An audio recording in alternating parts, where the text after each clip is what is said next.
She laughed when the human proposed breeding with her superior species until the impossible pregnancy test came back positive, and the 8-foot alien queen realized she'd have to choose between her empire's ancient bloodline and the hybrid child growing inside her. The galaxy had long dismissed humanity as insignificant. We were the newcomers, the weaklings, the species that shouldn't have survived past our own star system. But the Zenthari Empire was about to learn why underestimating humans was a fatal mistake. Commander Jackson Hayes stood in the obsidian throne room of the Zenthari flagship, his boots barely making a sound against the polished floor. Around him, crystalline pillars stretched toward a ceiling that seemed to contain entire nebulae within its surface. He kept his expression neutral, even as his heart hammered against his ribs. This was it, humanity's first formal contact with the Zenthari Empire, one of the 3 great powers that ruled this sector of space. Queen Valkyra descended from her elevated platform, each step deliberate and commanding. At 8 feet tall, with iridescent purple skin that shifted like oil on water, she was a vision of alien majesty. Her forearms moved with fluid grace, 2 clasped behind her back, 2 hanging at her sides. Her angular face bore high cheekbones and eyes that glowed with an inner amber light. A crown of crystalline horns swept back from her forehead, marking her royal lineage that stretched back 10,000 years. So, her voice resonated through the chamber, rich and layered with harmonics that humans weren't meant to hear. Earth sends me a single male as their diplomatic offering?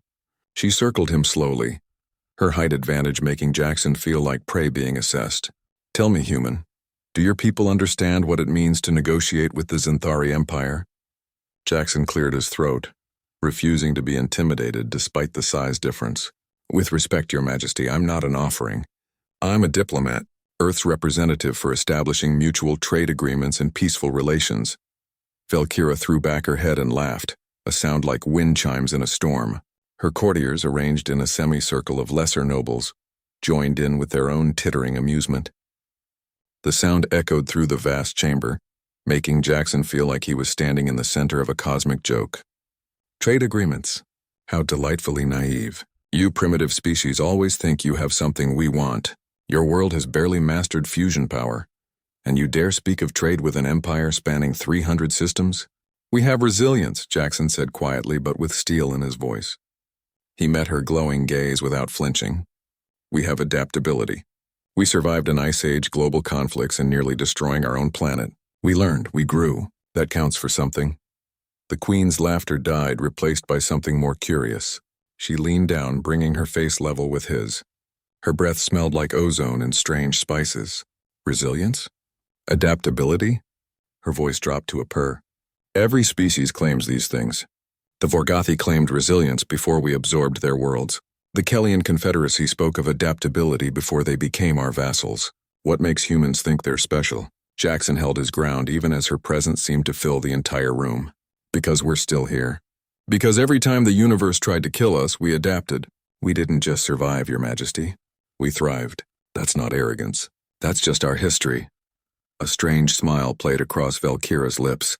She straightened to her full height, crossing her upper arms while the lower pair gestured dismissively. Your bravado is amusing, but you misunderstand your position, human. You're not here to negotiate. You're here because we allow you to be here.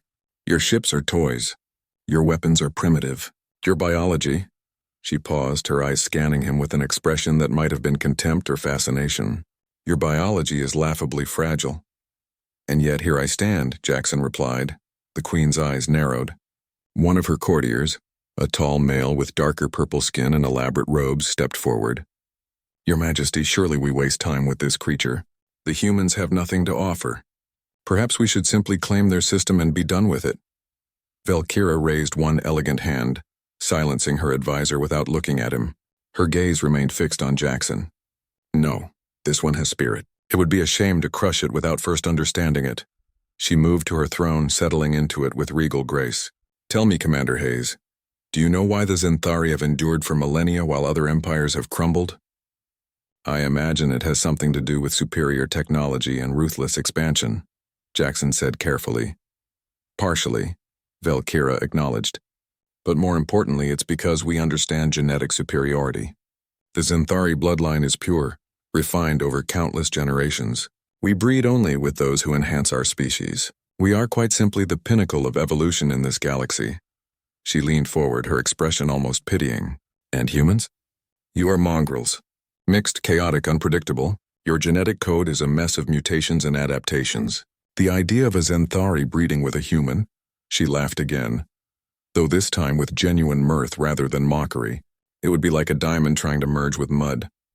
Jackson felt heat rise in his cheeks, but he kept his voice level. Genetic diversity is strength, not weakness. It's why we survived when more pure species on our world went extinct. Survival of the weakest, perhaps, Valkyra countered. Tell me, Commander, in your wildest dreams, could you imagine your species mingling with mine? Could you picture a human and a Xanthari creating offspring? The way she said it made it clear she found the concept absurd beyond measure. Jackson straightened his shoulders. I think any species that considers itself too superior to learn from others is a species in decline, regardless of how powerful they appear in the moment. The throne room fell silent. Several courtiers gasped. One made a gesture that Jackson's translator implant suggested was the equivalent of clutching pearls. The Queen's expression was unreadable for a long moment. Then, surprisingly, she smiled. It wasn't a kind smile, but it held a glimmer of respect. Bold words for someone whose entire planet we could sterilize with a single dreadnought. But I find myself intrigued. Very well, Commander Hayes, you wish to establish relations? Then you will stay aboard this ship as Earth's permanent liaison. You will observe our ways, learn our culture, and perhaps if you survive the experience, you will understand why the Xanthari stand alone at the top of the galactic hierarchy. I accept, Jackson said without hesitation. Valkyra's smile widened, showing teeth that were just slightly too sharp. Excellent. And who knows? Perhaps you'll even entertain me with more of your quaint human perspectives. I could use the amusement. She waved a hand dismissively. Quarters will be prepared for you in the lower levels. Do try not to break anything, or yourself. As Jackson was escorted from the throne room by a pair of towering Xanthari guards, he caught the Queen watching him with an expression he couldn't quite read. Interest, curiosity, or just the way a scientist might observe an unusual specimen. What neither of them knew was that this meeting would change everything. For both of them. For both their species. The galaxy was about to learn that humanity's greatest strength wasn't in our weapons or our ships. It was in our ability to forge connections where none should exist. But that lesson would come much later, and at a cost neither Jackson nor Valkyra could have anticipated. 3 months had passed since Commander Jackson Hayes had taken up residence aboard the Xanthari flagship Eternal Dominion. 3 months of navigating alien customs, learning the complex hierarchy of the Empire, and enduring the barely concealed contempt of most of the ship's population. But something had begun to shift, almost imperceptibly at first. Queen Valkyra found herself summoning the human to her private chambers more frequently. Initially, she told herself it was merely curiosity, a way to study this primitive species up close. But if she was being honest, something she rarely bothered to be except with herself, the human was proving to be far more interesting than she'd anticipated. Your Majesty requested my presence? Jackson entered the Queen's observatory, a vast chamber with walls of transparent aluminum overlooking the stars. She stood at the viewport, her silhouette striking against the cosmic backdrop. Commander Hayes, she acknowledged without turning. Tell me something. In your human history, when a stronger tribe encountered a weaker one, what typically occurred? Jackson approached slowly, coming to stand a respectful distance away. He'd learned the protocols by now. Conquest, usually subjugation, sometimes genocide. He paused. But also occasionally cooperation, merger, the sharing of knowledge and resources for mutual benefit. Valkyra finally turned to face him. She was dressed less formally today without her ceremonial robes. The simpler attire somehow made her seem more imposing, not less. And which do you think is the sign of a truly advanced civilization? The latter, Jackson said without hesitation. Any fool with a bigger stick can conquer. It takes wisdom to build something greater together. A smile tugged at the corner of Valkyra's lips. You know, when you first arrived, I expected you to last perhaps a week, before begging to return to your homeworld. The life support parameters alone should have made you miserable. Our atmosphere has 17% more nitrogen than you're accustomed to. The gravity is 0.23 standard higher. The ambient temperature runs 10 degrees cooler than human comfort zones. Jackson shrugged. I adapted. Humans are good at that. So I'm beginning to understand, she said softly. She moved to a hovering table where a crystalline decanter sat with 2 glasses. I've been meaning to ask you something, Commander. You've been observing our breeding protocols, our genetic selection processes. You've seen how carefully we curate each generation. What do you truly think of it? Jackson chose his words carefully.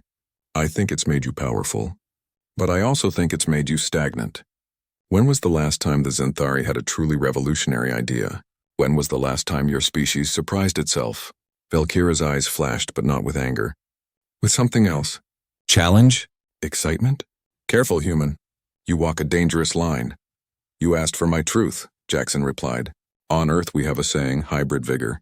When you mix different genetic lines, you often get offspring that are stronger, healthier, more resilient than either parent. Purity has its place, but so does diversity. The Queen poured a luminescent liquid into both glasses and offered one to Jackson. He'd learned it was a Xanthari gesture of respect, sharing personal refreshments. This is Kellerin, she explained. A ceremonial drink. Very few outside the royal family are offered it. Jackson accepted the glass, noting how small it looked in her larger hands. I'm honored, Your Majesty. They drank in silence, and Jackson tried not to wince as the liquid burned its way down his throat, with a taste like cinnamon and electricity. Valkyra watched him with amusement. Most humans would be unconscious after a sip of that. Your biology is adapting to our chemistry faster than my physicians predicted. They find it unsettling. Because it challenges your assumptions, Jackson said, his voice only slightly hoarse. Perhaps, Valkyra admitted. She moved to a large chair, gesturing for Jackson to take the seat across from her. It was the first time she'd ever invited him to sit in her presence. You know, there's a reason I brought up the subject of breeding earlier. The Empire's Genetic Council has been pressuring me to select a mate. I'm approaching the age where my fertility will be at its peak, and they wish to ensure the royal line continues with the strongest possible genetics. Jackson wasn't sure why she was telling him this, but he listened attentively. Have you made a selection? Valkyra's laugh was bitter. They've presented me with 27 candidates, each one a perfect specimen of Xanthari genetics, each one boring beyond measure. Pure bloodlines, yes, but no fire, no spirit, no unpredictability. Her eyes fixed on him. Nothing like you. Jackson felt his pulse quicken. Your Majesty, she held up a hand. Peace, Commander. I'm not proposing anything scandalous. I'm merely observing that spending time with you has made me realize how suffocatingly predictable my own species has become. Every courtier says exactly what I expect them to say. Every advisor offers the counsel I knew they would offer before they opened their mouths. But you? She leaned forward. You surprise me, Jackson Hayes, daily. It was the first time she'd used his first name. The intimacy of it hung in the air between them. Perhaps that's because I don't know enough to be predictable, Jackson offered. I'm constantly making mistakes in your protocols. No, Valkyra said firmly. It's because you think differently. Your mind works in ways mine doesn't. When we discussed the trade dispute with the Korvathi system, you suggested a solution that my entire council of advisors had missed. When the navigation array malfunctioned, you helped my engineers see the problem from a new angle. You called it thinking outside the box. We Xanthari don't even have that concept. We think inside very precisely defined boxes refined over millennia. And is that such a bad thing? Jackson asked. Your civilization has lasted for thousands of years. Earth can't claim anything close to that kind of stability. Stability, Valkyra repeated, tasting the word. Is that what we have? Or is it stagnation disguised as tradition? She stood abruptly, pacing to the viewport again. Do you know what the most terrifying thing about you is, Commander? I could guess, but I suspect I'd be wrong. You make me question things I've never questioned before, she said, her voice quiet but intense. The foundations of everything I was taught, everything I believed about superiority and inferiority, strength and weakness, pure bloodlines and genetic chaos. She turned to face him. You make me wonder if the Xanthari, for all our power, might be the ones who are truly limited. Jackson stood as well, drawn forward by the vulnerability in her voice. Your Majesty, I don't think you're limited. I think you're incredibly powerful, incredibly intelligent, and incredibly— He paused, searching for the right word. Magnificent. But even the mightiest empire can grow stronger through cooperation rather than domination. Valkyra studied him for a long moment. When you first arrived, I laughed at the idea that humans could offer us anything of value. I certainly laughed at any thought of genetic compatibility between our species. The very notion seemed absurd. She moved closer and Jackson had to tilt his head back to maintain eye contact. But now I find myself thinking about it. Not seriously, of course. The biological barriers alone would be insurmountable. And yet, Jackson prompted, his heart hammering. And yet I wonder what traits your species might carry that mine has lost in our pursuit of perfection, she finished. Resilience, adaptability, the ability to thrive in chaos rather than merely ordering it away. Her hand, the upper right one, reached out and gently touched his shoulder. The gesture was tentative, almost experimental. You've earned something rare, Commander Hayes. My respect. Few beings in this galaxy can claim that. Jackson covered her hand with his own, noting the contrast in their sizes, their colors, their very nature. The feeling is mutual, Your Majesty. For a moment, something passed between them. An understanding, a connection that transcended species and station. Then Valkyra withdrew her hand, the professional mask sliding back into place. But her eyes still held that strange warmth. You should rest, Commander. Tomorrow we arrive at the Pelion Symposium. Every major power in the sector will be there, and I'll need my human advisor at his sharpest to help me navigate the political waters. Human advisor? Jackson raised an eyebrow. Is that my official title now? Valkyra's smile was genuine this time. Would you prefer pet human, as my counsel suggests? Or perhaps the Queen's strange obsession, as I heard whispered in the corridors yesterday? Jackson laughed.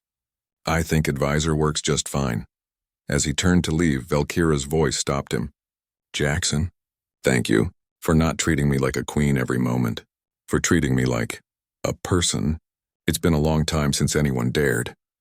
Jackson looked back at her, silhouetted against the stars. Anytime, Valkyra. The use of her name without title should have been an outrageous breach of protocol. Instead, the Queen smiled, and Jackson could have sworn he saw her lavender skin flush a deeper shade of purple. What neither of them realized was that they were already past the point of no return.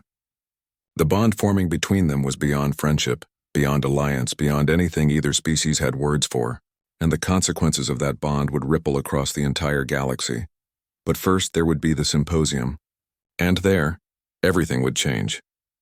The Pelion Symposium was held on a neutral station orbiting a dead star, a monument to the galaxy's commitment to diplomacy over warfare. At least that was the official line. In reality, it was a place where powers measured each other, where alliances were tested, and where the weak were identified and noted for future exploitation. Queen Valkyra entered the grand amphitheater with her full retinue, a display of power meant to remind everyone present of the Zenthari Empire's dominance. Jackson walked 3 steps behind her right shoulder, the position reserved for a trusted advisor. The whispers that followed their entrance were in a dozen different languages, but the tone was universal. Shock, curiosity, and in some cases, disdain. A human? In the Zenthari Queen's inner circle? Impossible. The symposium was a 3-day affair of tedious speeches, backroom negotiations, and elaborate dinners where poison was as likely to be served as wine. Jackson proved invaluable, his outsider's perspective helping Valkyra navigate situations that would have otherwise descended into ancient patterns of posturing and subtle threats. On the second evening, during a reception in the station's vast garden biodome, Ambassador Thexral of the Korvathi Dominion approached them. The Korvathi were one of the Zenthari's primary rivals, a species of 6-limbed beings with chitinous armor and a reputation for ruthless pragmatism. Queen Valkyra, Thexral's voice buzzed through his translation device. How progressive of you to bring a human pet to such a distinguished gathering. Jackson felt Valkyra stiffen beside him, but her voice remained calm. Commander Hayes is my advisor, Ambassador, and he's already proven more insightful than half the delegates present. Indeed, Thexral's compound eyes glittered with amusement. And what insights has your pet forgive me? Your advisor offered on the matter of the disputed mining rights in the Outer Rim. Jackson stepped forward before Valkyra could respond. I've advised Her Majesty that the dispute is a distraction. While everyone fights over those limited resources, the Andromeda Consortium is quietly securing mining rights in 3 adjacent systems with twice the rare Earth deposits. But please continue your posturing over the scraps. I'm sure it makes excellent theater, The silence that followed was deafening. Several nearby delegates turned to stare. Thexeral's mandibles twitched in what might have been anger or surprise. Then Valkyra laughed, a genuine sound of delight. You see, Ambassador? Perspective. Something that can only come from someone not trapped in our tired old patterns. She placed a hand on Jackson's shoulder, a gesture of solidarity that sent another wave of whispers through the crowd. If you'll excuse us, the commander and I have actual work to do rather than trading insults disguised as pleasantries. As they walked away, Jackson could feel the eyes on them. Did I overstep? He asked quietly. Spectacularly, Valkyra replied, her voice warm with approval. It was magnificent. Do you realize you just embarrassed one of the most powerful diplomats in the sector? Will that cause problems for you? She looked down at him, her amber eyes glowing in the artificial starlight of the biodome. Jackson, you've already caused problems for me. The question is whether they're the kind of problems I want to solve or the kind I want to encourage. Her hand was still on his shoulder. I'm leaning heavily toward the latter. They found themselves in a quieter section of the garden, away from the main reception. Flowering plants from 100 worlds created a riot of colors and scents, some pleasant to human senses, some alien and unsettling. A small fountain burbled nearby, its water luminescent and slightly phosphorescent. This has been an impossible few months, Valkyra said softly, her formal bearing dropping away. When I think about what my council would say, what my advisors would recommend, what generations of tradition demand, I should send you back to Earth. I should maintain the proper distance between queen and subject, between Zenthari and human. But, Jackson prompted, his heart racing. But I find that I don't want to, she admitted, and that terrifies me more than any enemy fleet ever has. She turned to face him fully. You've done something no one else has managed in my entire life, Jackson. You've made me feel like just Valkyra, not the queen, not the Empire's figurehead, just me. Jackson reached up, a daring gesture, and took one of her lower hands in both of his. The size difference was absurd, her single hand almost encompassing both of his, but somehow it felt right. For what it's worth, I haven't felt this connected to anyone in years. Maybe ever. And yes, it's impossible. Yes, it defies everything both our species believe about themselves. But sometimes the impossible is just something no one's been brave enough to try yet. Valkyra's breath caught. Her other 3 hands moved, one touching his face with surprising gentleness, the others resting on his shoulders. Do you understand what you're suggesting? Even if we both wanted this, even if we threw aside every rule and expectation, basic biology would prevent— Would it, though? Jackson interrupted. Has anyone ever actually tried? Or have they just assumed it was impossible because it seemed too absurd to attempt?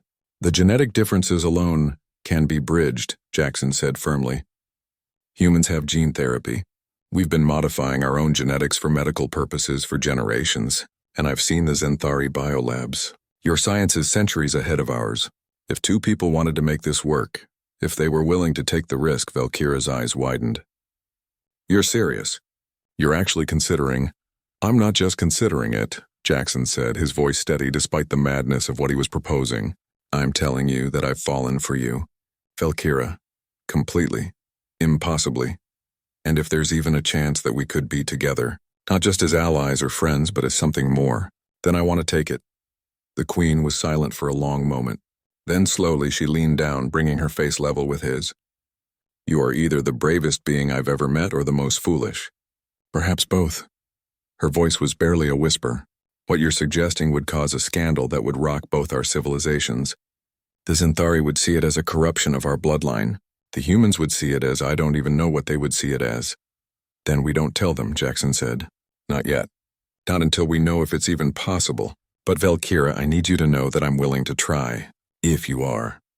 For the first time since he'd met her, the mighty queen of the Zenthari Empire looked uncertain, vulnerable. And then, in a gesture that would have been unthinkable months ago, she closed the distance between them and pressed her forehead to his. It wasn't a human gesture or a Zenthari one. It was something new, something uniquely theirs. I must be insane, she whispered. But yes, I'm willing to try. What happened next would remain between them, a secret shared in the artificial twilight of an alien garden. But when they returned to the reception an hour later, something between them had fundamentally shifted. The delegates noticed it. though none could quite articulate what had changed. The Queen and her human advisor seemed more united, more in sync, as if they'd crossed some invisible threshold together, and they had. 3 weeks later, back aboard the Eternal Dominion, Valkyra summoned her personal physician to her private chambers. Dr. Thelnara had served the royal family for 50 years, and had seen many strange things in that time. But nothing prepared her for what the Queen requested. "You want me to do what?" The doctor's translator crackled with her shock. "You heard me correctly," Valkyra said calmly. "I want you to research the possibility of genetic compatibility between Zenthari and human DNA. Complete discretion, of course. No one else can know." Dr. Thelnara's expression cycled through disbelief, concern, and finally scientific curiosity. "Your Majesty, the likelihood of natural compatibility is virtually zero. The genetic distance between our species is enormous. However," she paused, her medical training overriding her shock, "with sufficient genetic modification, targeted gene therapy, and careful manipulation of both reproductive systems, it might theoretically be possible to create viable hybrid embryos. The question isn't whether we can, but whether we should." "Leave the should to me, Doctor," Valkyra said firmly. "Focus on the can, and speak to no one about this." "That's an order from your Queen." Dr. Thelnara bowed, her mind already racing with the scientific challenges ahead. As she left, Jackson emerged from the adjacent chamber where he'd been waiting. "So?" he asked. Valkyra smiled, an expression of wonder and trepidation mixed together. "She says it might be possible. It would require procedures for both of us, genetic modifications, careful timing." She took his hands in hers. "It would be completely unprecedented. We'd be creating something entirely new." "Sounds like us," Jackson said, pulling her down for another of their secret embraces. Neither of them suspected that it was already too late for procedures and careful planning. The Zenthari genetic modifications Valkyra had undergone years ago to enhance her immune system had an unexpected side effect. And Jackson's exposure to the Zenthari atmosphere and chemistry over months had triggered adaptations in his own biology that his doctors back on Earth would have called impossible. Sometimes, life finds a way, even when all logic says it shouldn't. Especially when two beings from impossible backgrounds decide that love is more important than the rules telling them it can't exist. The galaxy was about to learn that lesson in the most shocking way possible. 8. Weeks had passed since that evening in the garden. 8 weeks of stolen moments, secret meetings, and a connection that grew stronger despite all reason.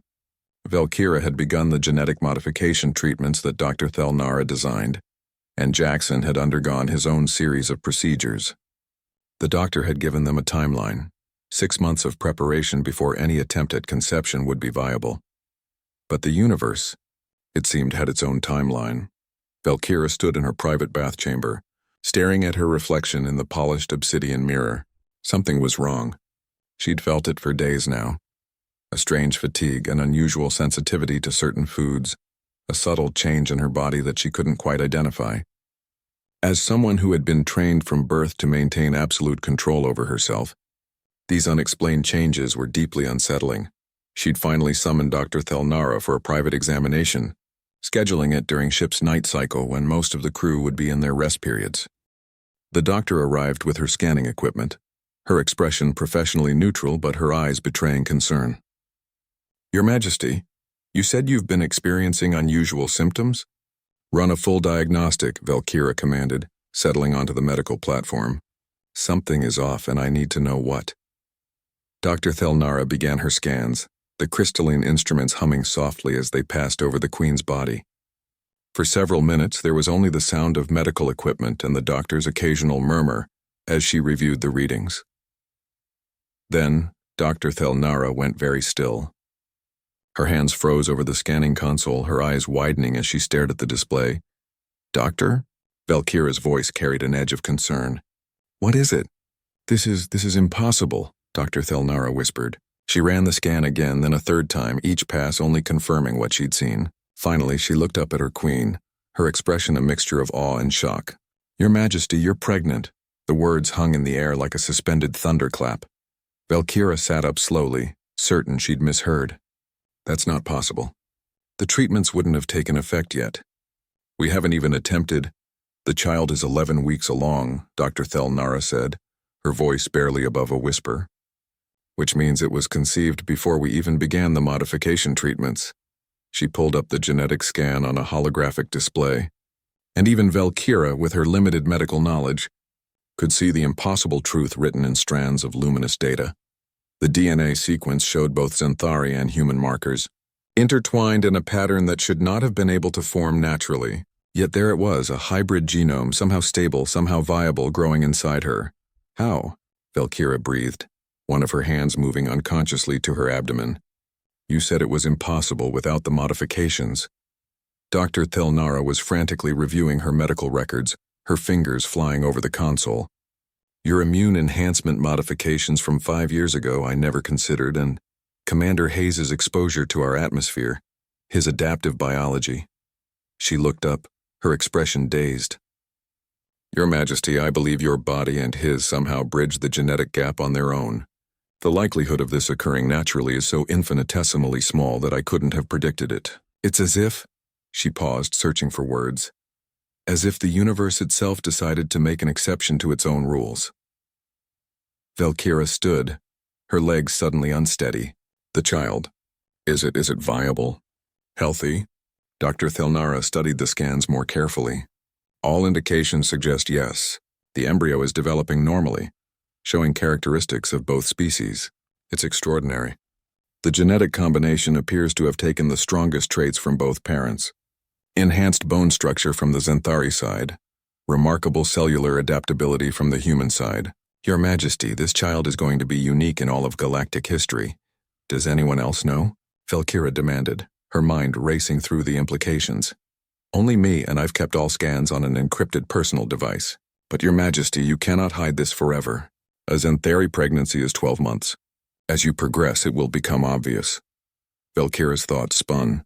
A hybrid child. Her child. Jackson's child. The thing they'd both wanted but thought would take months of careful preparation. It had happened spontaneously, naturally, as if fate itself had intervened. Send for Commander Hayes, she said quietly. He needs to know. 20 minutes later, Jackson stood in the medical chamber staring at the same holographic display that had shocked his doctor. His face cycled through emotions faster than Valkyra could track them. Disbelief, wonder, fear, and finally, a joy so profound it made her heart ache. We're going to have a baby, he whispered, looking at her with eyes that shone with tears. An actual child, ours. Jackson, you understand what this means? Valkyra said, though her own voice was unsteady. The scandal, the political implications, He crossed to her and took all 4 of her hands in his. I understand that we've created something impossible and beautiful. I understand that our child is going to be the bridge between our 2 species. And I understand that I love you, and I'm going to love this baby more than anything in the universe. Valkyra felt something she'd rarely experienced, the threat of tears. My council will demand I terminate the pregnancy. They'll say it's a genetic abomination, a threat to the purity of the bloodline. Then we don't tell them, Jackson said firmly. Not yet. Not until we're ready. Dr. Thelnara cleared her throat. With respect, you have perhaps 4 more weeks before the physical changes become noticeable. After that, hiding this will become increasingly difficult.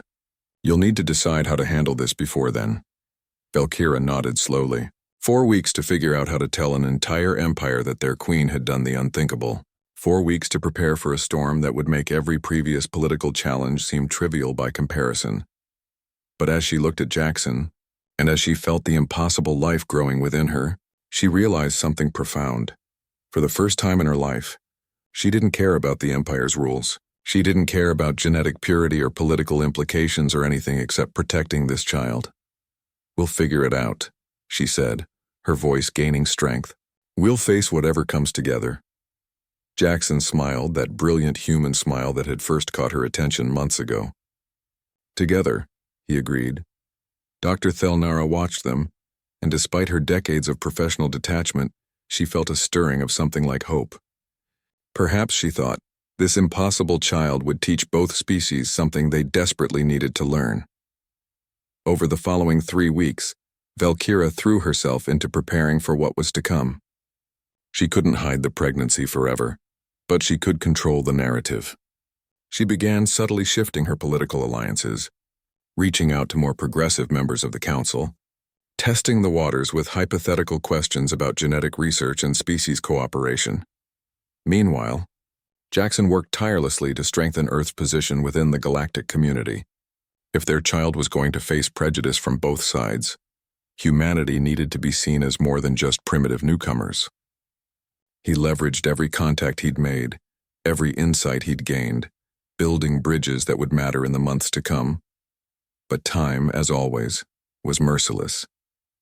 On the 27th day after the discovery, Valkyra woke to find her reflection changed in subtle but unmistakable ways. Her skin had taken on a slightly different luminescence. Her abdomen, still flat to most observers, showed the beginnings of a curve that any Xanthari would recognize. It was time. The council chamber of the Eternal Dominion had witnessed countless historic moments over its 1,000-year existence. Today would be added to that list, though perhaps not in the way any of the assembled counselors expected.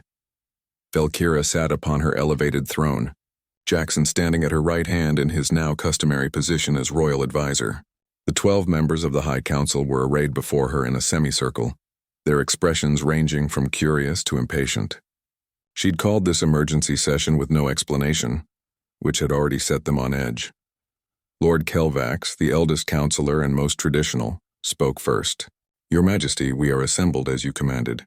What matter of such urgency requires this council to convene outside our scheduled sessions?" Valkyra rose from her throne, her forearms positioned in what Xanthari recognized as a formal declaration pose. "Honored Council, what I am about to tell you will challenge everything our empire has believed about itself for millennia. I ask that you hear me completely before rendering judgment." The counselors exchanged glances. Lady Shivara, the youngest member and most progressive, leaned forward with interest. "You have our attention, Your Majesty." Valkyra took a breath, drawing on reserves of courage she hadn't known she possessed. 3 months ago, I began a personal relationship with Commander Hayes. 8 weeks ago, I discovered I was carrying his child. I am now 11 weeks pregnant with a human Xanthari hybrid. The silence that followed was absolute. Then chaos erupted. "Impossible!" Lord Kelvax roared, rising from his seat. "The genetic distance alone makes such a thing." "Apparently not impossible," Valkyra cut him off, her voice ringing with royal authority. "Dr. Thelnara has confirmed the pregnancy. The child is viable, healthy, and represents something unprecedented in galactic history." Counselor Drevin, the military strategist, looked between the Queen and Jackson with an expression of horror. "Your Majesty, with respect, you've contaminated the royal bloodline. 10,000 years of careful genetic curation, destroyed in a moment of—" He struggled for words. "Incomprehensible weakness." Jackson stepped forward, his human composure a stark contrast to the agitated Xanthari. "Counselor, with respect, perhaps what you call contamination, we might call evolution. The Xanthari have remained genetically stagnant for millennia. This child represents something new, something with the potential to be greater than either species alone." "You dare speak in this chamber," another counselor hissed. "This is your doing, human. You've corrupted our queen, violated the sanctity of—" "Enough!" Valkyra's voice cracked like a whip. "I am still your queen, and I will not tolerate Commander Hayes being blamed for a decision we both made. Yes, this was unexpected. Yes, it defies tradition, but I will not apologize for it, nor will I terminate this pregnancy." Lady Shivara had been studying her data tablet frantically. Dr. Thelnara's initial genetic analysis shows remarkable stability in the hybrid genome. "Your Majesty, if I may ask, what traits is the child exhibiting?" Dr. Thelnara, who had been standing quietly in the shadows, stepped forward at Valkyra's nod. "The embryo demonstrates enhanced bone density from the Xanthari side, combined with unprecedented cellular adaptability from the human side. The neural development suggests cognitive capabilities that may exceed both parent species. Most remarkably, the immune system appears to be synthesizing entirely new antibody structures that could potentially resist diseases from both species." "You're describing a superior hybrid," Shivara said softly. "Not a contamination, but an enhancement." "Heresy." Kelvax spat. "Lady Shivara, you cannot seriously suggest that mixing our pure bloodline with primitive human genetics is an improvement." "Why not?" Shivara countered, her voice gaining strength. Our pure bloodline has produced diminishing returns for the last 500 years. Birth rates are declining. Genetic diseases that were once rare are becoming common. We've refined ourselves into a corner, Lord Kelvax. Perhaps what we need isn't more purity, but new variation. The council erupted into argument, half supporting Kelvax's traditional stance, the others tentatively agreeing with Shivara's progressive view. Valkyra let them argue for several minutes, watching the battle lines form. This was what she'd expected, a schism that would define the Empire's future. Finally, she raised all four hands for silence. Council, here is the reality. This child exists. This child will be born, and this child will be the heir to the Zenthari throne, because that is my decree as your queen. The people will never accept it, Drevin said, though his voice had lost some of its earlier hostility. Your Majesty, even if we wanted to support this, the populace, the traditionalists, they'll see it as a betrayal of everything Zenthari means. Jackson spoke again, his voice calm but carrying surprising authority. Then perhaps it's time the Zenthari people learn to see beyond their prejudices. Humans went through this same struggle centuries ago. We fought wars over racial purity, over who deserved to be called human. It nearly destroyed us. But when we finally let go of those toxic ideas, when we embraced diversity instead of fearing it, we became stronger than we'd ever been before. Pretty words from the one who benefits from this situation, another counselor muttered. You think I benefit? Jackson's voice hardened. I'm a human who fell in love with an alien queen. Half the galaxy will call me a species traitor. The other half will call me delusional. My own government has already sent me 3 classified messages demanding I return to Earth for debriefing, which is diplomatic speak for, what the hell were you thinking? But I don't care, because what Valkyra and I have created is worth more than comfortable acceptance. Valkyra felt her heart swell with emotion. She moved to stand beside Jackson, taking one of his hands in hers. The gesture was deliberate, public, a statement that she would not hide what they'd become to each other. This council has a choice, she said, her voice carrying the weight of royal command. You can stand with me, accept this change, and help guide the Empire into a new era. Or you can oppose me, and I will have no choice but to replace you with counselors who understand that evolution, both genetic and cultural, is not something to fear, but something to embrace. It was a threat, delivered with the subtle grace of a true ruler. The council members understood. Oppose the Queen's child and lose your position of power. Lady Shivara was the first to rise. She approached the throne platform and went down on one knee, a gesture of absolute loyalty. Your Majesty, you have my full support. I believe this child represents hope for our species' future, not its doom. One by one, other counselors rose to pledge their support. Some did so enthusiastically, others with clear reluctance, but all understanding the political reality. Only Lord Kelvax remained seated, his expression thunderous.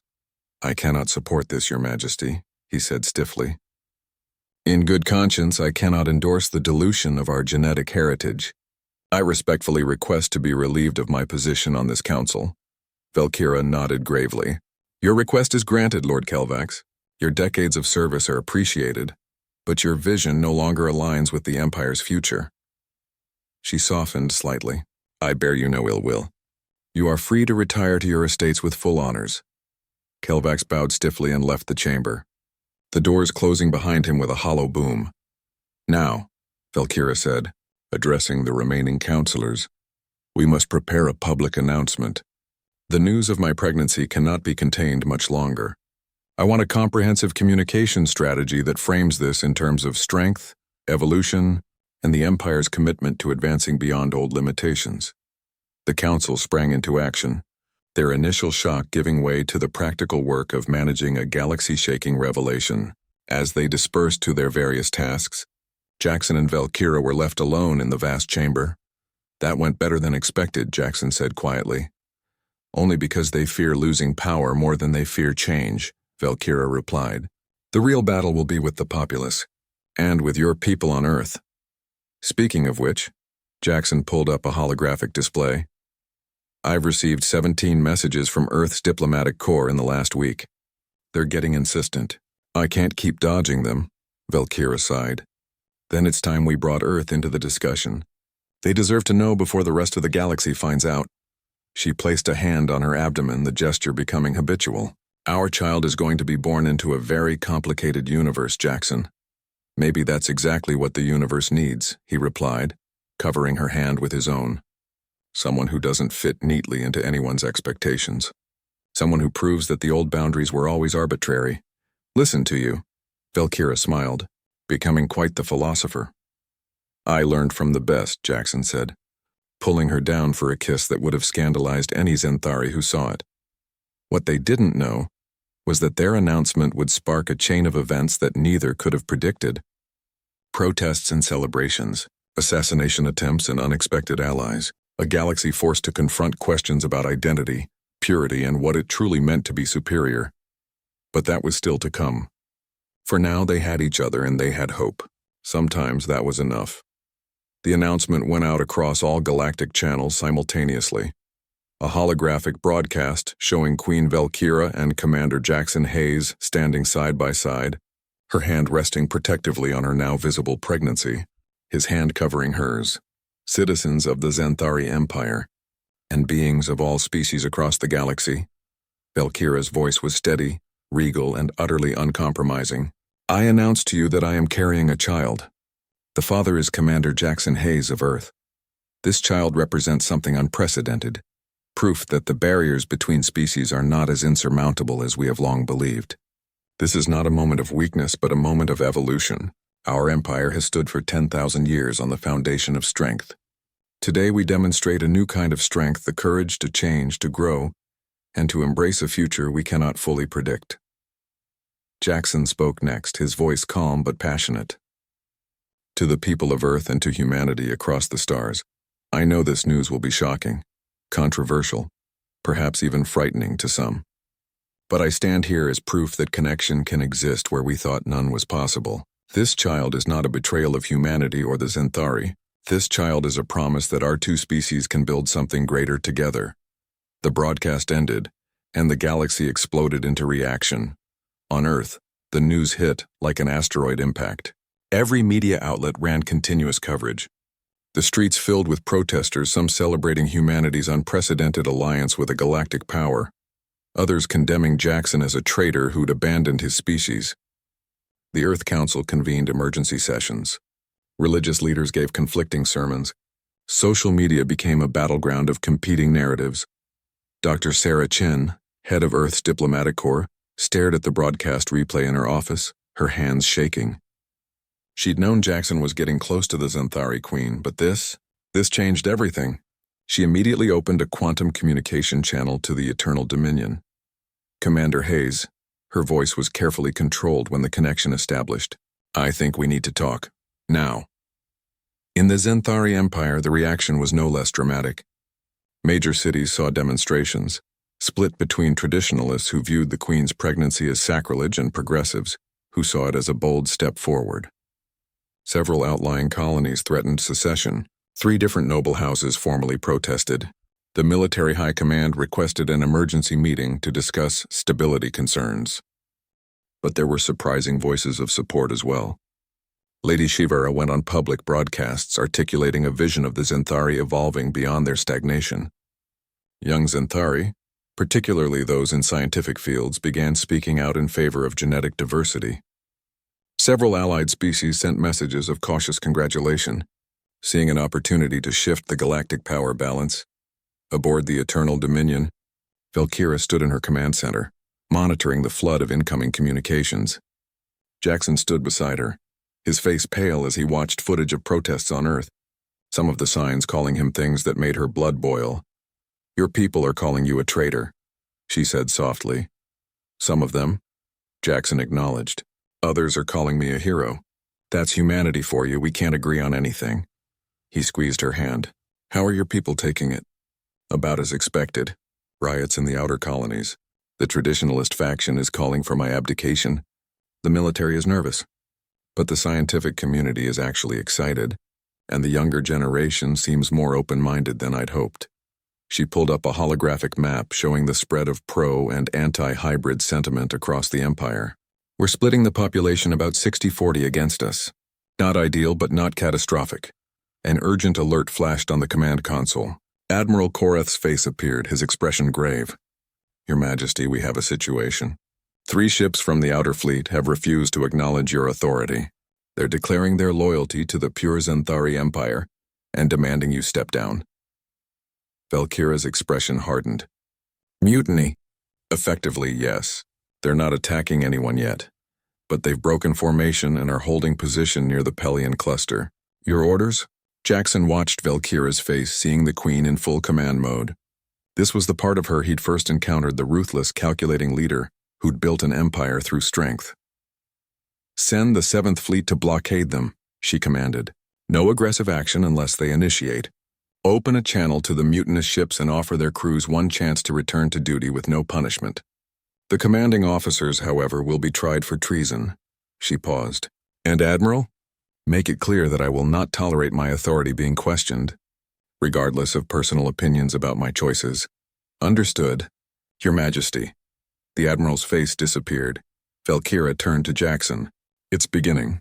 The fractures I feared. You're handling it, he said with quiet confidence. You're not backing down. You're not apologizing, and you're showing strength. That's what your people respond to.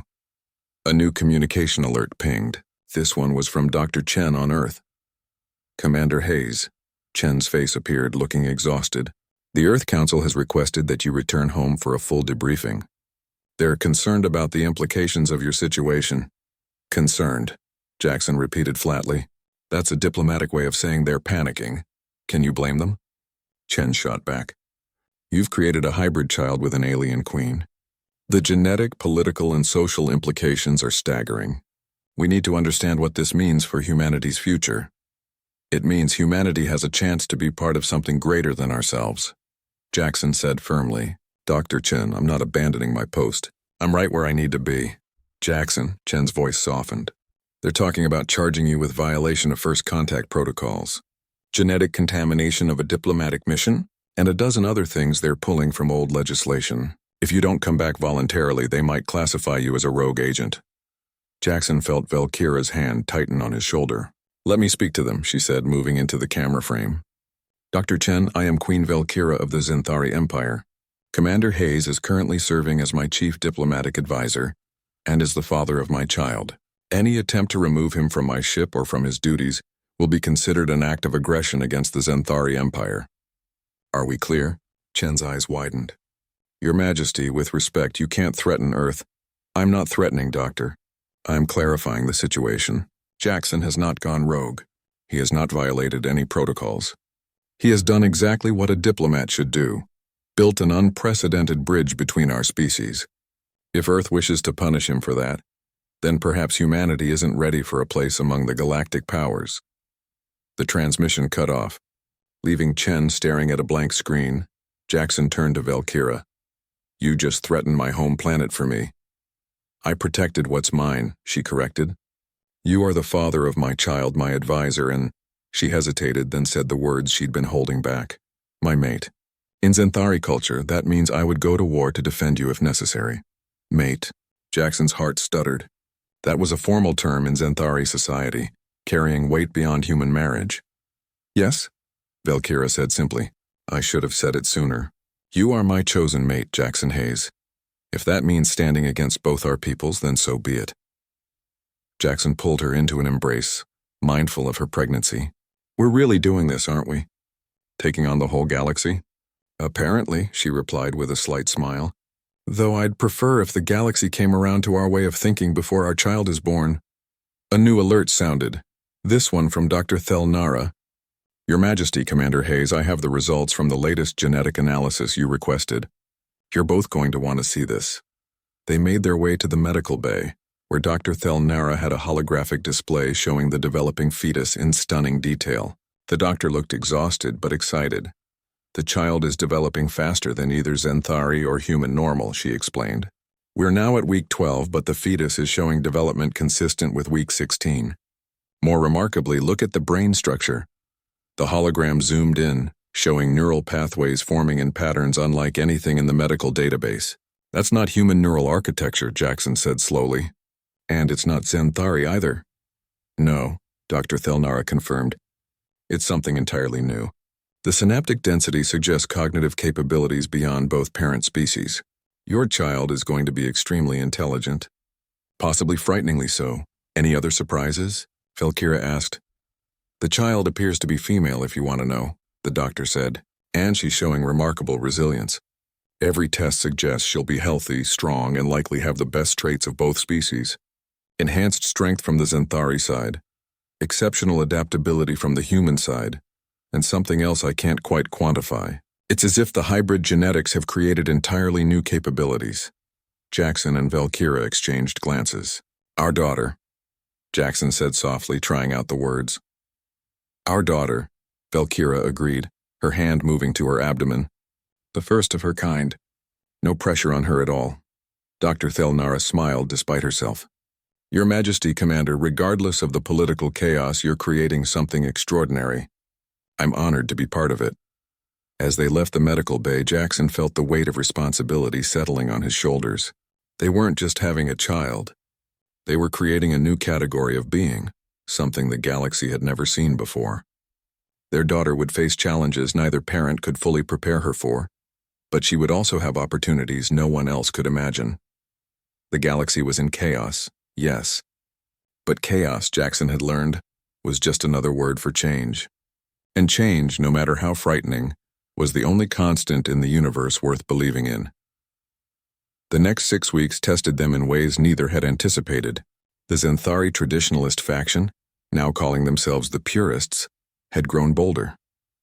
There were 3 assassination attempts on Valkyra, all thwarted, but each one closer than the last. The mutinous ships in the Pelion cluster had been joined by 2 more vessels. Several noble houses were openly discussing whether the Queen's pregnancy made her unfit to rule. On Earth, the situation was equally volatile. Jackson had been formally declared a person of interest in an investigation into unauthorized genetic experimentation. His family had received death threats. The lunar colonies were split on whether Jackson was humanity's greatest diplomat or its greatest fool. But there were bright spots too. The scientific community across multiple species had become fascinated by the hybrid pregnancy. Dr. Thelnara's carefully controlled data releases showed that the child was thriving, demonstrating capabilities that suggested hybrid vigor on an unprecedented scale. Several species that had previously maintained strict isolation policies began quietly reaching out, asking if such genetic bridges might be possible for them as well. Lady Shivara had organized a political coalition of progressive Xanthari, young nobles and reform-minded military officers. They called themselves the Evolutionists, and their numbers were growing daily.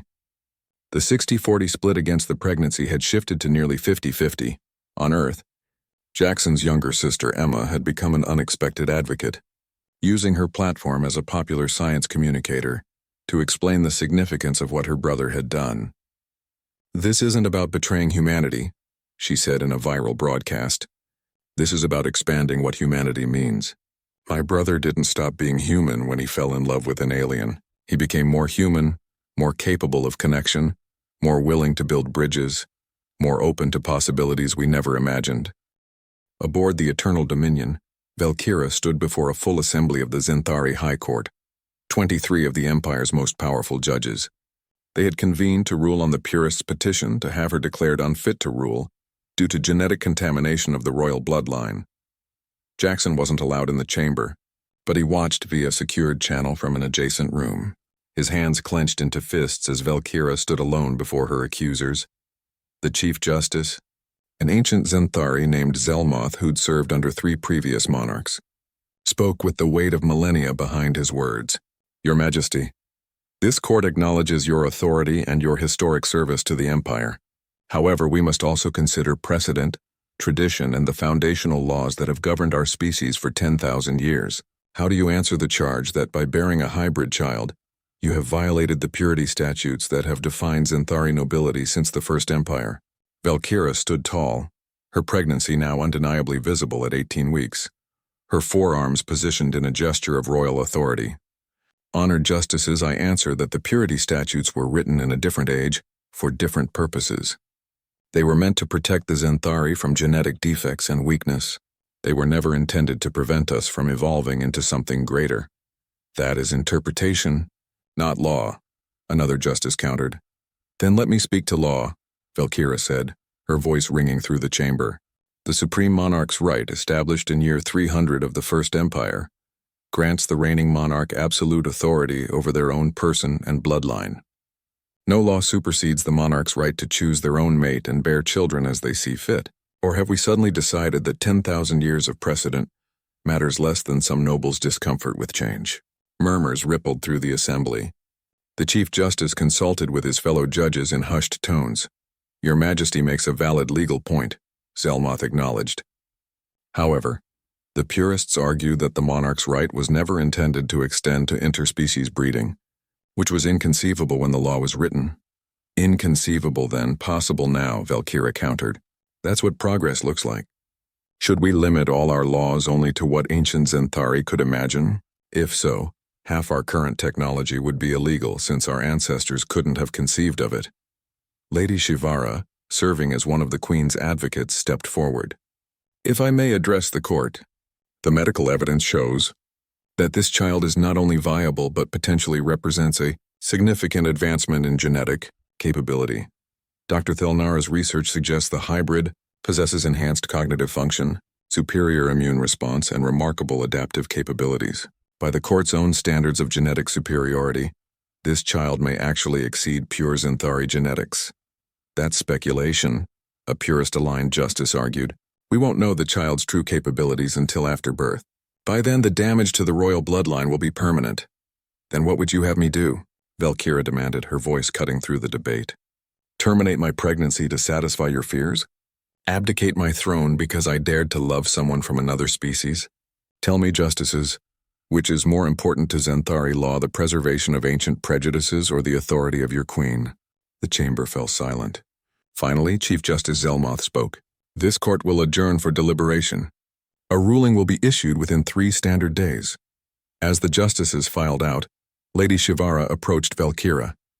"You did well, Your Majesty, but the court is divided. This could go either way." "I know," Valkyra said quietly. She placed a hand on her abdomen, feeling the flutter of movement that had begun just days ago. "But regardless of what they decide, this child will be born and I will be her mother. The rest is just politics." 3 days later, the ruling came. The High Court had split 11 to 12 in favor of upholding Valkyra's right to bear the hybrid child and retain her throne. It was the narrowest possible margin, and the ruling came with dozens of conditions and stipulations. But it was a victory the purists were livid. Within hours, the mutinous ships in the Pelion cluster made their move, jumping into the Eternal Dominion system with weapons armed. 5 ships approaching on an attack vector, Admiral Korath reported grimly. They're broadcasting a message declaring Valkyra deposed and a Regency Council established under pure Zenthari law. Valkyra stood on the bridge, Jackson at her side despite protocol demanding he stay in the secure areas during combat situations. "So it comes to this," she said softly. "Civil war. Not if we can help it," Jackson said. He turned to the communications officer. "Get me an open channel. Broadcast to all ships, theirs and ours." The officer looked to Valkyra, who nodded. Jackson stepped forward, his image now being transmitted across the entire battle space. "This is Commander Jackson Hayes speaking to the ships of the Purist faction. I know you see me as the cause of this conflict. In a way, you're right. My existence, my relationship with your queen, my child. These things have forced you to confront questions you'd rather not face. But consider this. What you're doing right now will start a war that will tear the Zenthari Empire apart. Millions will die. Your civilization will be weakened for generations. And for what? Because you're afraid of change? Because you can't accept that maybe, just maybe, your species' greatest strength isn't genetic purity but the courage to evolve?" One of the Purist ships broke formation slightly. "Someone was listening," Jackson continued, his voice passionate but not angry. "I'm just a human. I'm not special. But I fell in love with someone who happened to be from another species. And we're bringing a life into this universe who will be unique. She won't be purely Zenthari or purely human. She'll be something new. And that terrifies you. I get it, the unknown is scary. But you know what's scarier? A future where fear makes our decisions for us. Stand down, human," a voice crackled over the comm. "Commander Drolix of the lead Purist ship. This doesn't concern you. This is about the Zenthari's future." "It concerns me when you threaten my family," Jackson shot back. "And whether you like it or not, I am part of the Zenthari's future now." My child will be part of your empire. You can accept that and move forward, or you can fight it and destroy everything you claim to be protecting. Valkyra stepped forward, joining Jackson in the comm frame. Commander Drolix, you served under my father. He promoted you to ship command 20 years ago because he saw potential in you. He saw someone who could think beyond rigid tradition when necessary.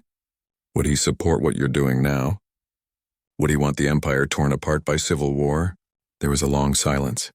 The purist ships held their position, weapons still armed, but they weren't advancing. Finally, Drolix's voice came through again, quieter now.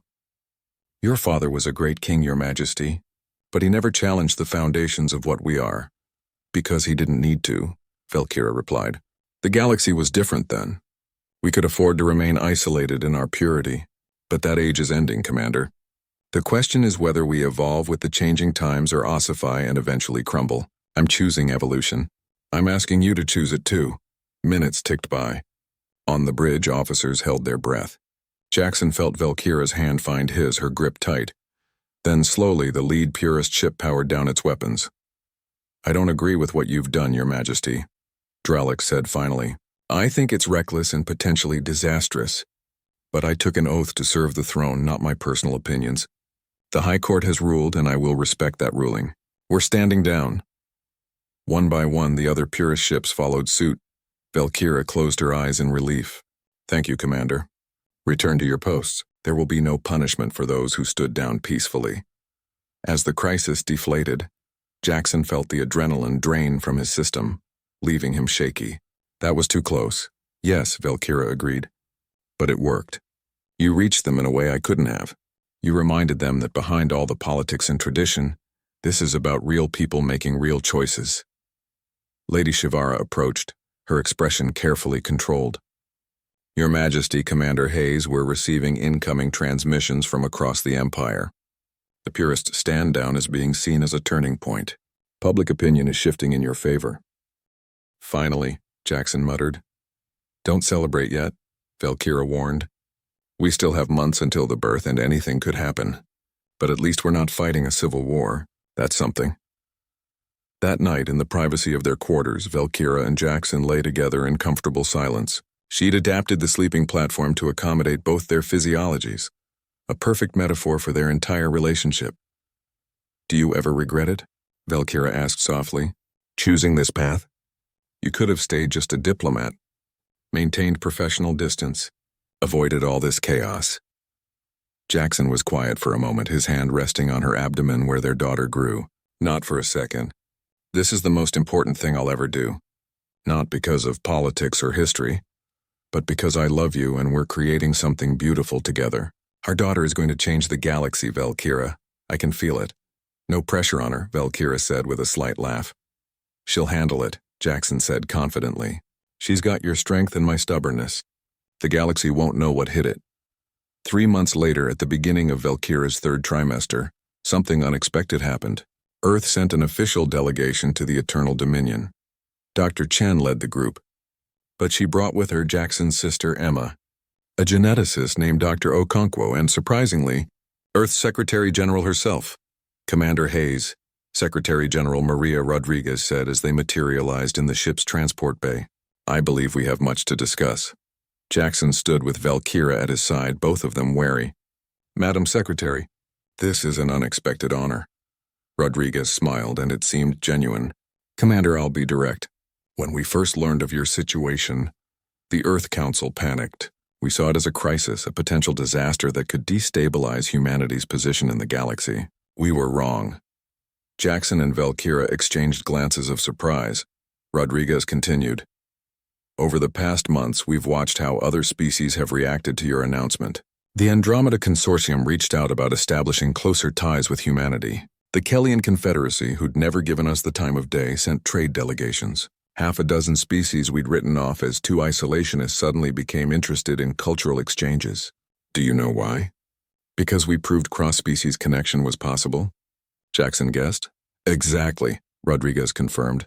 You and Queen Valkyra did something that diplomatic corps across the galaxy have failed to do for centuries. You made the impossible real. You proved that the barriers between species are social constructs, not biological imperatives. And that's given hope to a lot of beings who felt trapped by the limitations of their own civilizations. Valkyra spoke, her voice cautious. Madam Secretary, forgive my directness, but why are you here? If you're simply offering support, a communication would have sufficed. Rodriguez's expression became more serious. Your Majesty, I'm here because Earth wishes to formally propose an alliance between humanity and the Zenthari Empire. Not a subordinate relationship, but a genuine partnership between equals. And, she paused, we'd like to offer Earth's full medical and scientific resources to support your pregnancy and ensure your child has everything she needs. Dr. Okonkwo stepped forward, holding a data tablet. Your Majesty, Commander Hayes, I've been studying Dr. Thelnara's research with her permission. The hybrid genetics your daughter is exhibiting are revolutionary, but there are potential complications we should prepare for. Human and Zenthari obstetrics are vastly different. I'd like to work with your medical team to ensure we're ready for anything. Jackson felt emotion well up in his chest. You're offering to help? After threatening to charge me with genetic contamination? Emma punched her brother's shoulder affectionately. We're family, you idiot. Did you really think we'd abandon you just because you went and fell in love with an 8-foot purple alien queen? She turned to Valkyra and bowed. Your Majesty, I know my brother can be stubborn and reckless, but he's also got the biggest heart of anyone I know. You chose well. Valkyra smiled, genuinely touched. Thank you, Emma. And yes, he is remarkably stubborn. It's one of his more endearing traits. Over the following weeks, the Earth delegation integrated with the Zenthari medical team. Dr. Okonkwo and Dr. Thelnara formed a fast friendship, their collaboration producing insights neither could have achieved alone. Emma became an unexpected liaison between the human and Zenthari crews, her natural charisma breaking down barriers that had seemed insurmountable. And slowly, the galaxy began to change its tune. The tipping point came when Valkyra entered her final month of pregnancy. Dr. Thelnara held a joint press conference with Dr. Okonkwo, presenting their findings on the hybrid child's development. The fetus we've been monitoring represents a genuine breakthrough in xenobiology. Dr. Okonkwo explained to the assembled press from dozens of species. The hybrid vigor effect is real and measurable. This child demonstrates enhanced cognitive capacity, a remarkably robust immune system, and physiological adaptations that suggest she'll be able to survive in environmental conditions that would be lethal to either parent species. Dr. Thelnara continued, more importantly, we've developed protocols that could potentially allow other cross-species pairings to produce viable offspring. This isn't limited to humans and Zenthari. The techniques we've discovered could open doors for dozens of species who've long believed genetic incompatibility made such unions impossible. The press erupted with questions. The implications were staggering. If species barriers could be crossed genetically, what did that mean for the galaxy's complex web of alliances, prejudices, and hierarchies? Lady Shivara seized the moment, using the press conference to announce a new initiative. The Evolutionary Coalition, a multi-species alliance dedicated to breaking down barriers between civilizations. Within days, representatives from 17 different species had signed on. The purist faction, seeing the tide turning against them, fractured. Some doubled down on their traditionalism and withdrew to remote colonies. Others, including Commander Dralix, reluctantly accepted the new reality and rejoined the mainstream Zenthari military. But not everyone was pleased with these developments. The assassination attempt came with only 3 weeks until Valkyra's due date. Jackson was in their quarters reviewing diplomatic correspondence when the alarm shrieked.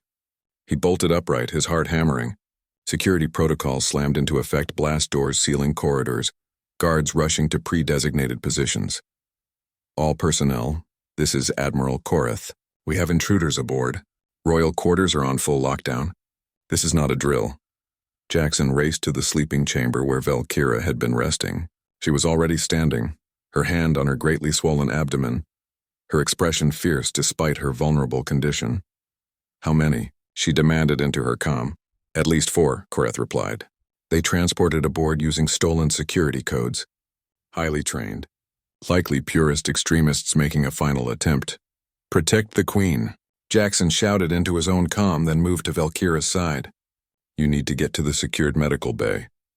I'm not running from terrorists in my own ship, Valkyra growled. You're 9 months pregnant with the most important child in galactic history. Jackson shot back. Your pride can wait. The door to their quarters exploded inward.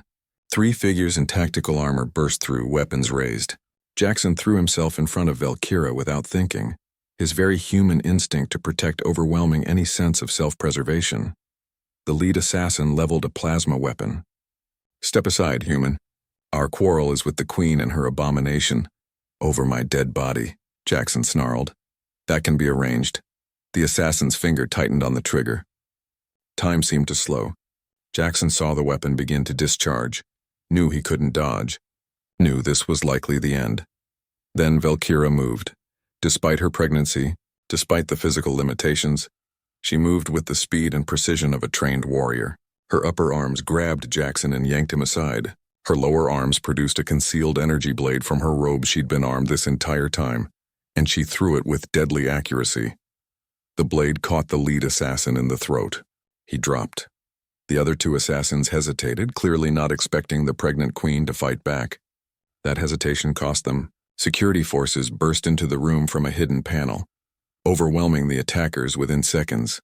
But the stress of the combat, the sudden movement, had triggered something. Valkyra gasped, doubling over, her hand clutching her abdomen. No, no, no. Jackson caught her as she staggered. Medical team to the royal quarters now. It's too early. Valkyra gasped, pain etching lines in her face. 3 more weeks. The baby's coming, Dr. Thelnara said grimly as she rushed in with her team. The stress triggered early labor. We need to move her to surgery immediately. The next hours were a blur of controlled chaos. Valkyra was rushed to the medical bay, Jackson at her side despite the doctor's initial protests. Dr. Thelnara and Dr. Okonkwo worked in perfect coordination, their 2 species' medical knowledge combining to handle complications neither could have managed alone. The birth canal isn't fully dilated, Dr. Thelnara reported, and the baby's positioning is wrong. She's presenting in a way that's normal for humans but dangerous for Zenthari. We need to do an emergency cesarean section, Dr. Okonkwo decided. But Zenthari anatomy means we'll need to approach from a different angle than human procedures. Do it, Valkyra gasped through the pain. Save my daughter. Jackson held her upper right hand, feeling her crushing grip. You're going to be fine. You're both going to be fine. Don't make promises you can't keep, Jackson Hayes. She managed a weak smile. The surgery was delicate, complicated by the hybrid nature of the fetus. The baby's physiology was just different enough from either parent species that both doctors had to improvise, combining techniques on the fly. Then, after what felt like an eternity, a sound filled the medical bay that neither species had ever heard before. The cry of a hybrid infant, a sound that was part Zenthari harmonic and part human wail, blending into something entirely unique. She's here, Dr. Okonkwo said, her voice filled with awe. She's beautiful. They placed the baby on Valkyra's chest. Jackson leaned in, seeing his daughter for the first time. She was perfect. Her skin was a light lavender, softer than Zenthari purple, but clearly not human. She had forearms like her mother, but her facial features were a blend of both parents, Valkyra's high cheekbones and elegant bone structure, but Jackson's nose and mouth shape. Her eyes, when they fluttered open, were a stunning amber gold glowing softly with inner light. She had tiny crystalline horns just beginning to emerge from her forehead, but they were smaller and more delicate than full Zenthari horns. Hello, little one, Valkyra whispered, tears streaming down her face. Welcome to the universe. You have no idea how many people are waiting to meet you. Jackson touched his daughter's tiny hand, the upper right one, and she grasped his finger with surprising strength. She's incredible, he breathed. What should we name her? Valkyra had been thinking about this for months. I want a name that honors both our peoples. In Zenthari tradition, we use multiple syllables to denote royal lineage. In human tradition, you use given names and family names. What about Kira? Jackson suggested. It's part of your name, but it works in English, too. Kira Hayes Valkyra? Kira. Valkyra tested the name, looking down at their daughter. Yes, Kira. Daughter of 2 worlds, bridge between species, the first of her kind. She looked at Jackson, her eyes shining. Our little revolution. The news of the birth spread across the galaxy with the speed of light. The first hybrid child. born 3 weeks early but healthy and thriving. Images of baby Kira, carefully curated and released by the Royal Press Office, showed a beautiful infant who was undeniably unique. The reaction was overwhelming. Messages of congratulation poured in from every corner of the galaxy. Even species that had been skeptical sent formal well wishes. The Andromeda Consortium announced that they were establishing an embassy on Earth. The Kellian Confederacy proposed a tri-species research initiative. 3 different species announced they had couples who wanted to attempt similar cross-species pairings. On Earth, the streets erupted in celebration. Emma's broadcast showed cities lighting up with fireworks. People celebrating not just the birth but what it represented, humanity's full arrival as a galactic power. In the Xanthari Empire, even many of the former purists found themselves moved by the images of their queen with her newborn daughter. It was hard to maintain prejudice when faced with a mother's love that transcended species. 2 weeks after the birth, Valkyra stood before a joint session of the Xanthari High Council and Earth's Diplomatic Corps. Conducting her first official business since becoming a mother, she held baby Kira in her lower arms while her upper arms held official documents. "Honored representatives of both our peoples," she began, her voice strong despite the sleepless nights of new parenthood. "My daughter's birth represents more than just a personal milestone. She is proof that the boundaries we've built between species are artificial. She is evidence that cooperation and connection are stronger than division and isolation." Kira gurgled, waving her tiny fists. Several counselors smiled despite themselves. "I propose a formal alliance between Earth and the Xanthari Empire," Valkyra continued. "Not as superior and inferior, not as ruler and subject, but as true partners. We have much to learn from each other. My daughter will grow up in a galaxy where such partnerships are normal, where the idea of cross-species cooperation isn't revolutionary but expected. I want to build that galaxy starting today." Secretary General Rodriguez stood. "The United Earth Government formally accepts your proposal, Your Majesty. We pledge our partnership, our friendship, and our commitment to building a better future together." The council chambers erupted in applause from both species. Later that evening, Jackson sat in a rocking chair they designed to accommodate both human and Xanthari proportions, holding Kira while she slept. Valkyra sat nearby, watching them both with an expression of contentment she'd never thought she'd feel. "Do you think we did the right thing?" Jackson asked softly. "Bringing her into all this chaos?" "I think we did the only thing we could do," Valkyra replied. "We followed our hearts, and in doing so we changed the galaxy. Besides," she gestured to their sleeping daughter, "look at her. She's perfect. How could that be wrong?" "She's going to have a strange childhood," Jackson mused. "Growing up as the only one of her kind. The child of 2 species, the heir to an empire and the daughter of Earth." "She won't be alone," Valkyra said confidently.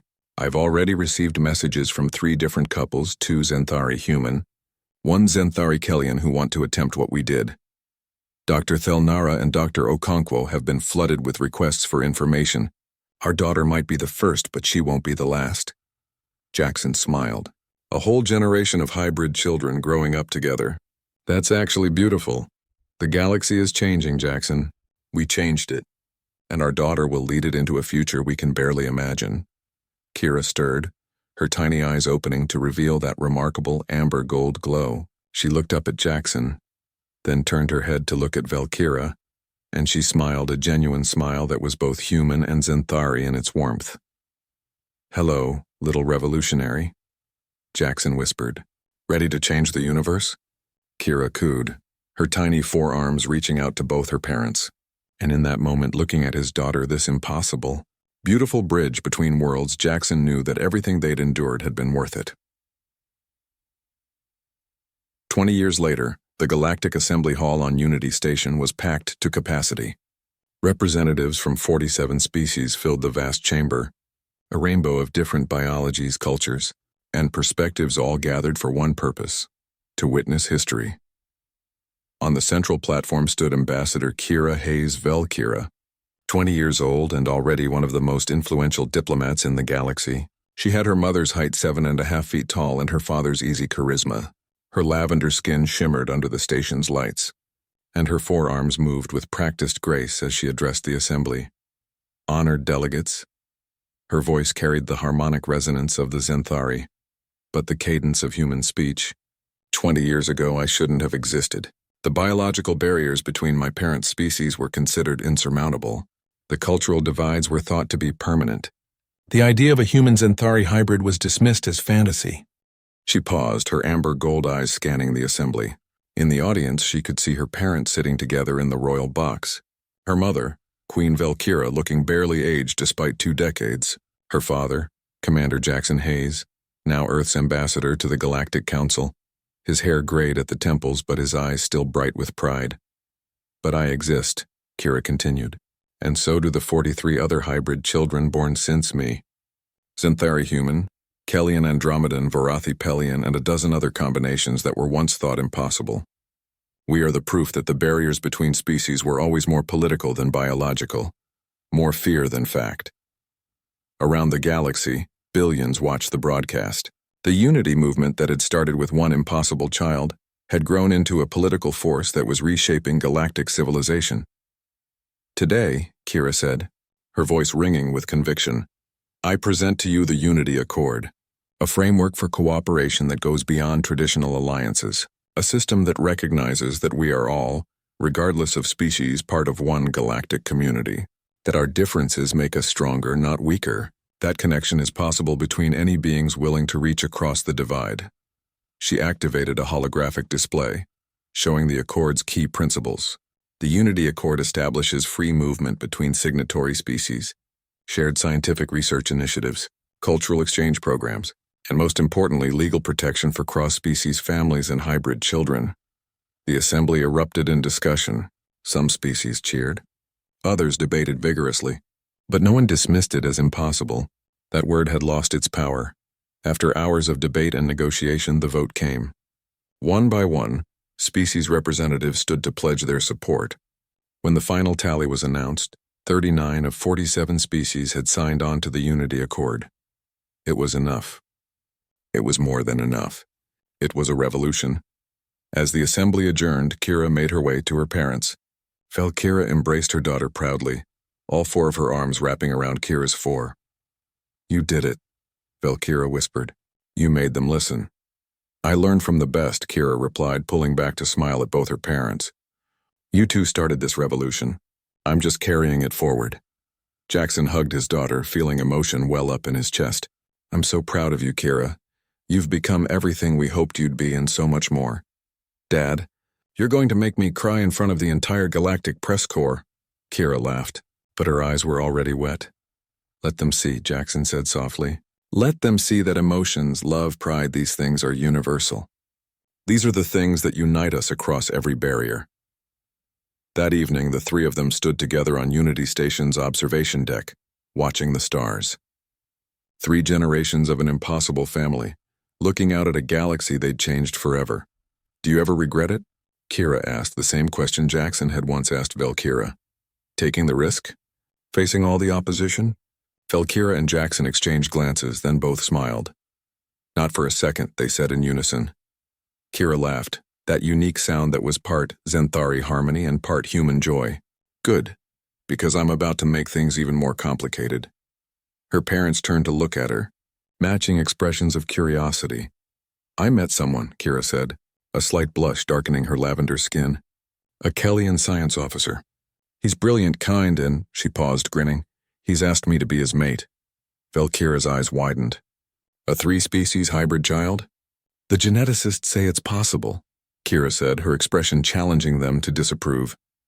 It'll be complicated, controversial, and probably cause another galaxy-wide debate. So basically, continuing the family tradition. Jackson burst out laughing. That's my girl. Changing the universe one impossible relationship at a time. Valkyra shook her head, but she was smiling. I suppose I can't object considering how you came to exist. But Kira, you understand what you're signing up for? The scrutiny, the pressure, the mom, Kira interrupted gently. I've lived my entire life as a bridge between worlds. I've been scrutinized since the day I was born. But I've also seen what's possible when people are brave enough to cross boundaries. You two taught me that love is stronger than fear, that connection is more powerful than division. I'm just living by the values you gave me. In that moment, looking at their daughter strong, confident, ready to forge her own impossible path, Valkyra and Jackson realized their work was complete. They'd done more than create a hybrid child. They'd raised a leader, a visionary, someone who would carry the torch of unity even further than they had. The galaxy was still changing, still evolving. There would be more challenges, more resistance, more barriers to overcome. But looking at Kira, looking at the stations full of hybrid children, looking at the Unity Accord that was reshaping galactic civilization, they knew one thing with absolute certainty. The future belonged to those brave enough to believe that impossible was just another word for not yet. And as they stood there, 3 generations of an impossible family watching the stars, the galaxy spun on, full of infinite possibility and infinite hope.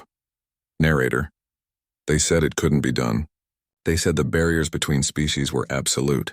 They said humans were too primitive, too different, too fundamentally incompatible with the greater galactic powers.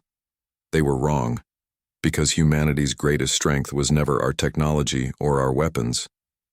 It was our stubborn refusal to accept the word impossible. It was our ability to form connections where none should exist. It was our capacity to love beyond all reason and logic. One human and one alien queen proved that. And in doing so, they didn't just create a child, they created a future. This is what it means to be human. Not just surviving, but thriving. Not just existing, but connecting. Not just accepting the universe as it is, but daring to imagine what it could be. Humanity. Fuck yeah.